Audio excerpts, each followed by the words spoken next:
So when you get to state pension age, you'll usually have a choice. Either take your state pension straight away or defer it to a later point in time. If you do decide to defer it, your state pension will increase so that when you eventually get the payment, it will be slightly higher than if you had taken it straight away. Now, it's usually not a good idea to defer your state pension because even though the state pension does increase when you eventually get it, it can take many years for you to recoup the lost years of payment that you would have received had you started your state pension straight away. And in some cases, you could be well into your 90s until you're overall better off by deferring your state pension.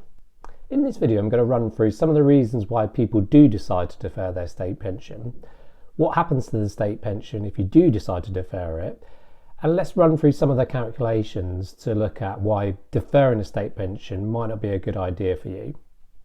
My name's Carl Roberts and I'm a chartered regulated financial planner.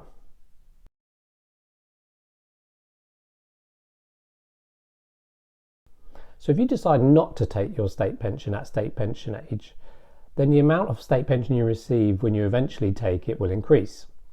This is providing you defer it for at least 9 weeks. Now, for every 9 weeks you defer your state pension, you'll receive around a 1% increase. So if you deferred it for a whole year, your annual state pension could increase by around 5.8%. So as an example, at the time of filming, the current state pension is £203.85 per week. Now, if you were to defer that pension for a whole year, it would increase the weekly payment to £215.67, which is an extra £550 per year. Now, you can defer your state pension for as long as you like, but be careful not to end up in prison though. Whilst you're in jail, your benefits are basically frozen, so you don't get any increases. So why do some people defer their state pension?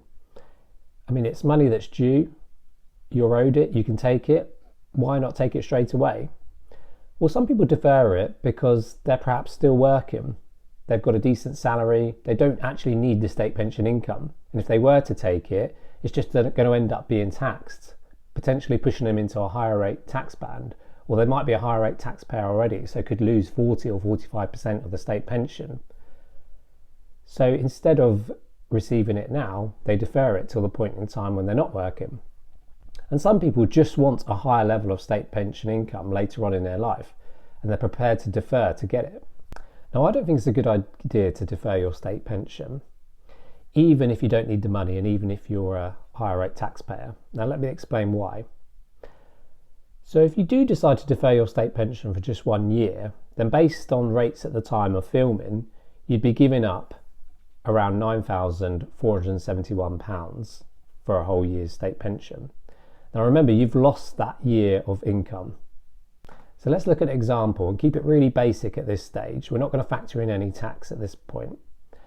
So if a 66-year-old was to defer their state pension for 1 year, and the state pension increased every year by around 3%, then it would take them to about age 91 until they were better off deferring their state pension rather than taking it straight away.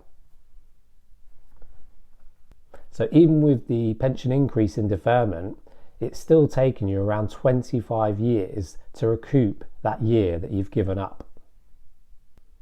So keeping with the same example, let's this time factor in a bit of tax. Let's make it a bit more realistic. So let's assume that the 66-year-old is still working, is a basic rate taxpayer, so he's planning to defer his pension for a year.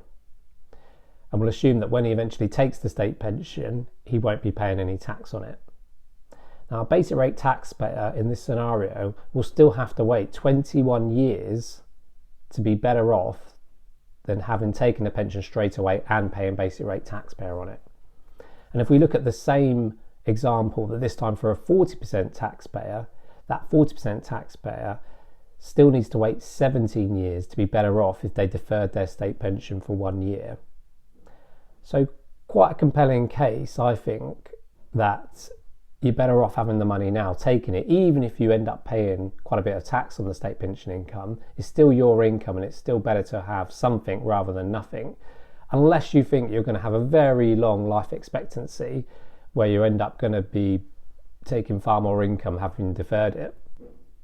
Now, there is one really good solution to have the best of both worlds. So if you are still working, you don't need the state pension income and you don't want to pay a load of tax on it, still take the state pension at state pension age, but contribute this pension into a personal pension, maybe your workplace pension or your own personal pension that you've set up yourself.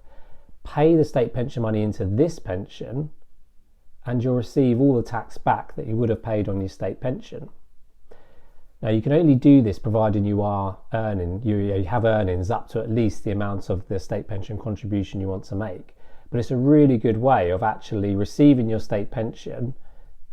Whilst you may be taxed on it up front, you can reclaim all the tax paid on it by putting it into a personal pension. And then, of course, the idea is that money could then grow inside the pension as well, providing you've got a good investment strategy chosen. Now, quite frankly, the data and the evidence shows us that you're likely to spend less as you get older. So more income now is likely to be more useful, so you can go out and enjoy life more at your healthiest and fittest. I hope you found this video useful. Please don't forget to subscribe to the channel because there's lots more videos coming soon on retirement planning, pensions, investment strategies. So tune in for the next one.